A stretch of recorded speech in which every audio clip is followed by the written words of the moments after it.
자, 다음 기사로 좀 넘어가 보겠는데요. 이번엔 양진호 회장 관련 후속 기사로 저희가 좀 준비해 봤는데요. 양진호 회장과 관련해서는요. 어제 방송 중에 모범 납세자상을 받은 적이 있다는 패널의 발언이 있었습니다. 그러나 확인 결과 이 부분은 사실이 아니기에 바로 잡겠습니다. 양진호 한국미래기술 회장은 모범 납세자상을 받은 적이 없다는 점 강조해 드리겠습니다. 자, 그러면 준비된 기사로 좀 보시죠. 여기 보겠습니다. 경향신문입니다. 폭행, 엽기 행각 양진호 구속영장 청구됐습니다. 마약 투약 혐의는 제외. 아직 마약 투약 이 검사 결과가 나오지 않았기 때문이죠. 그리고요, 새로운 사실이 또 지금 드러나고 있어요. 새로운 의혹입니다. 직원 휴대전화 도감청도 수사방침. 이것도 새로운 의혹이 불거졌네요. 그 내용과 관련해서는 여기 한국일보 기사가 좀 자세히 다루고 있습니다. 양진호 모든 직원 휴대폰 도감청 이런 의혹 주장이 또 나왔습니다. 해킹 앱 깔도록 해 일상 염탐, 각성제 취해 부인 폭행 주장도 경찰 영장 신청 마약 검사 의뢰도 했다. 이렇게 돼 있습니다. 자, 이건 일단 조대진 변호사께 질문 좀 드릴게요. 이 새로운 의혹, 직원들 핸드폰을 도청, 감청했다. 파도 계속 뭔가 지금 의혹 주장이 나오고 있군요, 지금 앞으로도 계속 나올 걸로 지금 예상이 되는데요. 사실상 저는 되게 궁금한 게 되게 관심이 가는 게 나중에 공소장에 제목이 몇 개가 지금 적혀질지 그게 되게 궁금합니다. 만약에 구속영장 구속이 되더라도 이후에 공소장은 계속 추가가 되는 거죠. 그렇죠. 그러니까 그 행위들, 언론에 보도됐던 양진호 회장의 그 특이하고 기이한 행위들에 맞춰서 여러 가지 행위들이 나오고 있는데 아마도 지금 추가로 수사가 진행되고 있고 그리고 변호인의 조력을 받아서 진술을 하고 있지만 불리한 얘기는 안 할 수도 있겠지만 그래도 그 당사자들이 진술을 계속 한다면 참고인들이 계속 진술을 한다면 여러 가지 혐의들이 추가될 가능성이 저는 되게 많아 보인다고 생각이 됩니다. 이수희 변호사.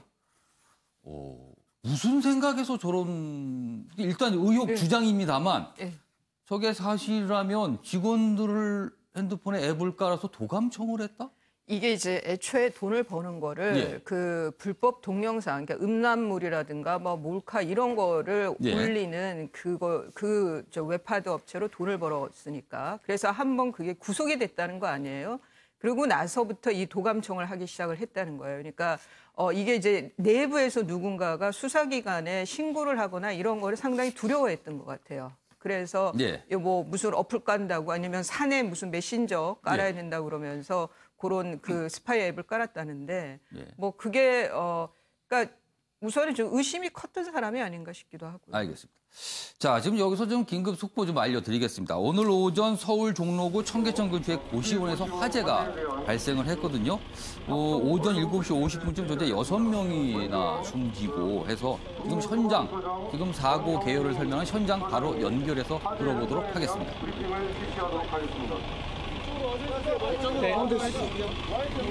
카메라 보고 이쪽 앞으로 나와주세요. 네, 안녕하십니까. 종로소방서장 권형민입니다. 금일 5시 종로구 관수동 고시원 화재에 대해서 간략히 보고를 드리겠습니다. 먼저 화재는 11월 9일 05시 해당 장소인 9길 고시원에서 발생을 했습니다. 고시원의 화재 층은 3층인데 주로 3층 26명 그리고 그 위에 옥탑층에 1명에서 27명이 저희가 소방 활동을 하면서 주력적으로 검색하고 구조한 인원이 되겠습니다. 우선 시간대별로 간략히 요약하면 저희 선착대가 5시에 출동 지령을 받고 5분 만인 5시 05분에 현장에 도착을 했습니다. 그리고 도착했을 때 화재가 굉장히 심했기 때문에 인명피해도 우려되고 해서 대응 1단계 발령을 05시 21분 진행을 했습니다. 그리고 제가 자택에서 여기 5시 48분에 도착을 해서 대응 1단계 지휘권자인 종로구 긴급통제단장인 소방서장이 지휘권 선언을 하였습니다. 그리고 그 인명피해 현황에 대해서는 제가 이쪽에 가서 간략히 여기세요. 지금 가장 중요한 것은 고시원이 2층, 3층 이 부분인데요. 화재가 3층에서 발생했는데 화재 발생한 곳이 출입구가 있는 부분에서 화재가 발생한 걸로 최초 목격자 그리고 신고자의 그 의견이 있었습니다. 그러는 바람에 그 심야 시간대고 또 대부분 그 근로자 분들이 거주를 하는 그런 생계형 근로자분들이 계시기 때문에 새벽 시간이고 해서 아마 출입구가 봉쇄됨에 따라서 대피하는데 좀 어려움이 있을 것으로 판단을 했습니다. 지금까지 그 저희가 3층 26명 그리고 옥탑층 1명에서 27명에 대한 그 27명에 대해서 저희가 검색 구조 활동에 대해서 보고를 드리겠습니다.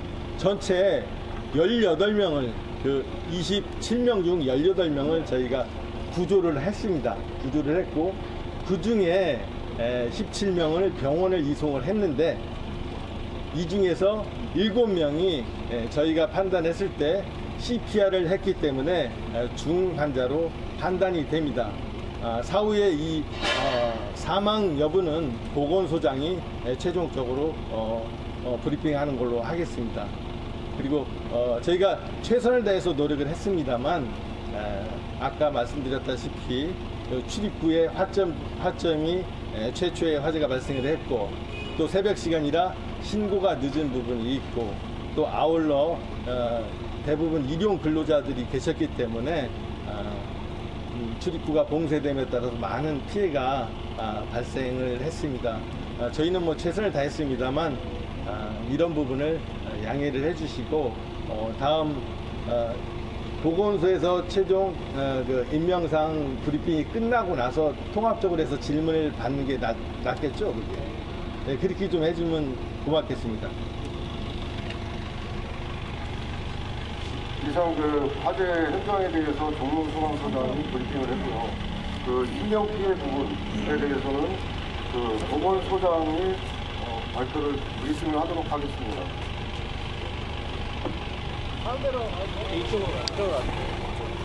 네, 종로구 보건소장 이몽룡입니다. 현재 부상자 18명 중에 병원 이송은 17명이고 1명은 외래내원할 정도로 경상입니다.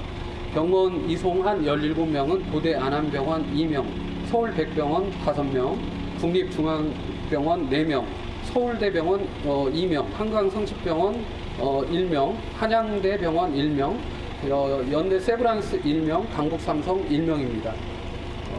이 중에 경상, 중상은 치료 중에 있고요. 사망자는 현재까지 확인된 거는 6명입니다. 고대병원 1명, 서울백병원 1명, 국립중앙의료원 2명, 강북삼성병원 1명, 세브란스 1명입니다. 그래서 현재까지 이거는 파악이 된 거고 경상, 중상자, 또 사망자 수는 앞으로 변동이 있을 수 있습니다. 그리고 변동이 있으면 바로 언론 보도를 통해서 소상히 밝히겠습니다. 이상입니다.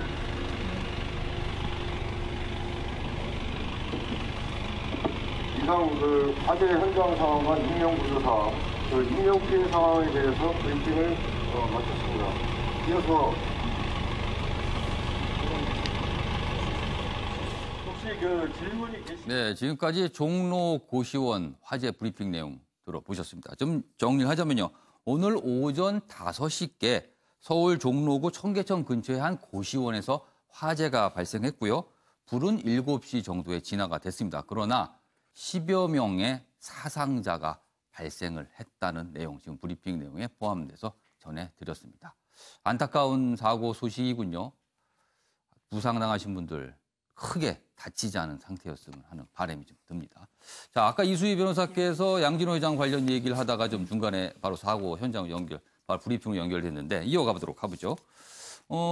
이 직원들에 대한 도청 감청, 의혹입니다. 이거는 법적으로 어떤 혐의가 적용되게 됩니까? 이게 이제 정보통신망법 위반인데요. 뭐 이게 법정에 그렇게 큰 거는 아니고 지금 외려 그러니까 양진호 이 양진호 씨의 경우에는 그 회사 내에서의 직원들에 대한 이런 그 불법 행위, 갑질 그런 것도 있고 그런데 그거보다는 전처의 그 대학 동창 교수를 공동으로 폭행한 것이 무혐의가 났었다는 거죠. 그 동생, 친동생 빼고는. 그렇습니다. 그래서 이제 이게 법조 비리까지 수사가 갈 거냐 안 갈 거냐가 외려 더 좀 중요해 보입니다. 이 사람이 다른 거는 동영상도 있고 뭐 증거가 명확하니까요. 근데 그 피해 교수의 저 인터뷰 내용을 보면 그때 그 타액이 묻은 그 옷을 지금도 갖고 있다 그래요. 양진호가 뱉은 그 타액이 묻은 옷을 지금도 갖고 있고. 타액이라고 말씀하신 이른바 침이죠, 가래침을 뱉어서 그거를 이게 표현하기가 참 어렵습니다. 얼굴에도 뱉고 막 이랬다는 거죠. 그리고 그 돈을 200만 원, 5만 원권으로 넣어줬다 그랬단 말이에요. 그것도 지금 갖고 있다 그랬어요. 그 인터뷰 내용을 보면.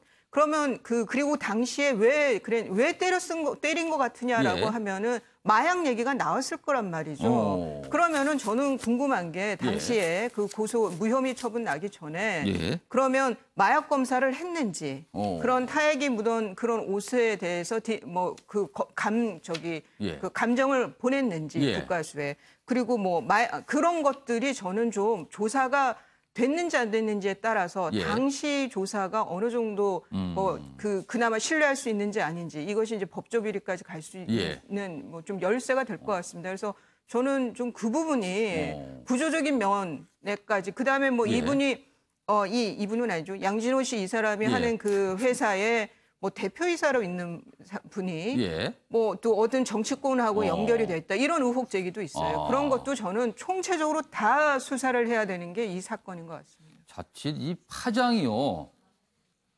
과연 감당할 수 있을까? 이렇게 갈 수도 있을 것 같아요. 김시영 교수님.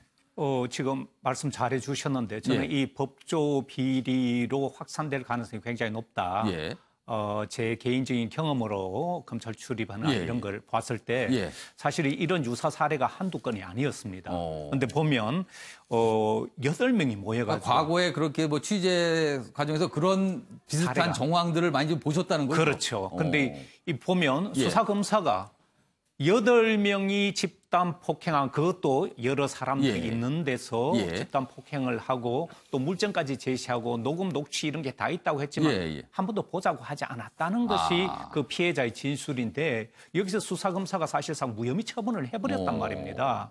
이것이 나중에 알려져서 고검에서 다시 재기 수사 명령이 떨어졌는데 이 정도면 아주 수사검사가 멍청했거나 아니면 무능했거나 아니면 여기에 소위 말하는 정관예우 변호사가 개입돼 있거나 이런 의혹이 저는 충분히 있을 수 있는데 문제는 이 정관예우 변호사를 이 지금 양 회장이 지난번에 서서 한 번 변호에 100억 받았다가 지금 구속된 그러니까 실형을 선고받고 구속된 그 사람이 사실은 뒷배를 봐주고 이러다 보니까 정관예우 변호사들의 효과를 톡톡히 받고 불법을 그야말로 합법처럼 저질렀는데 저는 여기서 중요한 것이 지금 구속 단계까지는 언론이 굉장히 관심이 많고 또 여론도 관심이 많다 보니까 새로운 혐의들이 밝혀지는데 아마 빠르면 오늘이나 내일 정도면 구속 여부가 결정이 날 것이고 저는 구속될 걸로 보는데요. 이렇게 되면 빠르게 잊혀지면서 언론의 관심도 떨어질 것이고 반대로 이 무렵 되면 이제 정관예우 변호사들이 정말 물밑에서 엄청나게 뛸 것이라서 저는 이런 지금 의혹들이 제대로 수사될지도 의문이라서 저 수사검사에게 제대로 맡겨서 되겠느냐 저는 그 부분에 대해서 굉장히 의혹을 갖고 있습니다. 지금 걱정을 해주는데 지금 이 정도 사안 여론이 분노하고 있는 상황에서 수사가 제대로 안 이루어지면 그걸 수사당국이 감당할 수 있을까요? 이런 생각도 좀 듭니다. 알겠습니다. 이번엔 신문에 실린 사진 좀 보도록 하겠습니다. 첫 번째 사진 보시죠. 여기 보면요. 이 휴대전화가 지금 나와 있습니다. 이 휴대전화가 뭐냐면요. 삼성전자가 지난 7일 미국에서 공개한 폴더블 폰입니다. 그 구동 장면을 보여줬는데 접히면 핸드폰이고요. 저렇게 중간을 피면 태블릿 PC로 바뀐다고 하네요. 그래서 획기적인 디자인, 기술이다 이런 평가가 나오고 있다고 하는데 핸드폰의 끝없는 진화, 이걸 상징하는 모습이 아닌가 하는데 한편으로는요. 핸드폰 제조기업들 간의 끊임없는 경쟁, 살아남기 위한 경쟁을 또 보여주는 장면이 아닌가 합니다. 자, 그러면 다음 사진 보겠습니다. 이번 사진 저 가운데 계신 동양인을 좀 봐주세요. 한인 2세입니다. 연방의원 당선 한국계 앤디 김 지지자들과 함께 이렇게 사인이 돼 있습니다. 미국 뉴저지주에서 민주당 후보로 이번에 미국 중간선거 하원 의원에 당선한 앤디 김입니다. 초반 개표에서는 크게 뒤지는 건 나왔지만 막판에 대역전을 벌였습니다. 그래서 또 한 명의 한인 미국 의원이 탄생을 했습니다. 다음 사진 또 보겠습니다. 이번에는요, 이 오른쪽에 계신 분, 이분은 동양인은 아니지만 이분은요, 미국 메릴랜드 주지사인 레리 호건입니다. 이번에 공화당 소속으로 재선에 성공했는데요. 이 메릴랜드는 민주당 텃밭으로 알려진 곳인데 이곳에서 공화당 후보가 재선을 한 겁니다. 그리고요, 특히 이분은 한국사입니다. 부인 이름이 유미 호건, 한인이거든요. 그래서 한국과 아주 깊은 인연을 맺고 계신 두 분이 지금 당선이 됐다. 이 소식을 저희가 전해드리고요.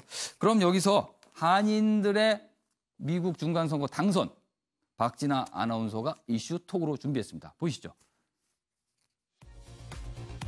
이번 미국 중간선거에서 2명의 한국계 연방 하원 의원이 탄생할 전망입니다. 20년 만에 한인이 연방의회에 입성하게 되는 건데요. 그것도 2명이 동시에 말이죠. 그 주인공은 바로 앤디 김과 영김입니다. 먼저 앤디 김입니다. 앤디 김은 미국 동부 뉴저지주 연방 하원 의원 제3선거구에 민주당 소속으로 출마했습니다. 버락 오바마 행정부 당시 NSC와 IS 담당 보좌관으로 지낸 바 있는데요. 지난 8월엔 오바마 전 대통령으로부터 공식 지지 선언을 받기도 했습니다. 앤디 김은 당선이 유력시 되고 있는데요. 모두가 불가능하다고 했지만 우리는 믿음을 갖고 했다.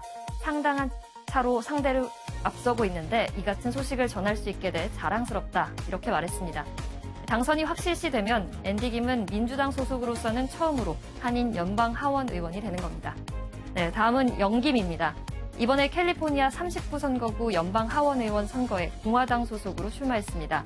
영김은 공화당 중진 에드로이스 의원의 보좌관으로 21년간 일한 바 있는데요. 한국계 여성으로서는 최초로 하원 입성에 성공했습니다. 영김은 한국과 미국 사이에 다리 역할을 할 수 있도록 노력하겠다라고 말했는데요. 한미 관계를 비롯해서 자유무역협정, 북한 인권 문제 등 한국 사회 현안을 해결하기 위해 힘쓰겠다고 밝혔습니다.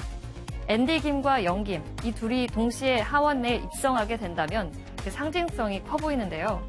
한인 사회의 정치적 신장에 결정적 계기를 마련할 수 있을 걸로 기대됩니다. 지금까지 박진아의 이슈톡이었습니다. 네, 윤경호 의원님, 미국 특파원을 좀 경험이 있으시니까 한인들의 미국 정계 진출, 우리에겐 분명히 큰 우군이라고 할 수 있겠죠. 그리고 그렇습니다. 메릴랜드 주지사 같은 경우는 한국 사위입니다. 예. 좀 우리가 미국의 정치적으로 어떤 이런 게 좀 생겼다고 볼 수 있을 것 같은데. 교량 역할, 교두보, 예. 여러 가지 표현이 가능한데요. 예. 우리가 미국으로 이민이 시작된 게 115년 전입니다. 예. 115년의 이민 역사, 그러니까 이 중에 예. 이민자들로 이루어진 미국 사회에서 다양한 인종들, 소수 인종들이 이미 정계에 진출을 했습니다. 우리는 김창준, 제이킴이라는 이름의 김창준 전 의원이 92년에 당선이 돼서 98년까지 6년간 했고요. 그 이후로는 지금 없었는데 미국 사회 내에 지금 히스패닉, 그다음에 아프리칸 아메리칸이라는 흑인, 그리고 에이시안 아메리칸 이 세 집단의 영향력이 이미 크죠. 아시안 아메리칸이 그런데 그 셋 중에 숫자가 점점 불어나는 게 눈에 띄게 확연합니다. 그중에 중국계, 일본계, 심지어 베트남계, 필리핀계 출신의 아메리칸, 그러니까 미국 시민권자가 이미 정계에 진출해서 하원 의원으로 활약을 하고 있어요. 그런 점에서 보면 사실 우리는 좀 늦은 감이 있고 그리고 이번에 두 사람의 한 분은 공화당, 한 분은 민주당인데 두 사람의 당선자가 나온 거는 우리 이민 역사에서 예. 정말 의미가 있는 거고요. 예. 이들이 미국 주류 사회 내에서 예. 소수계 인종의 대표로서 예. 한국이라는 존재를 다시 한번 확인을 시켜주면 그럴수록 한미 관계라는 게 훨씬 더 돈독해질 수 있는 거고요. 미국 사회 내에서 예. 한국 출신에 대한 신뢰도 또 높아질 수 있는 거고. 저는 그런 점에서 이번 두 사람의 예. 이 당선이라는 게 예.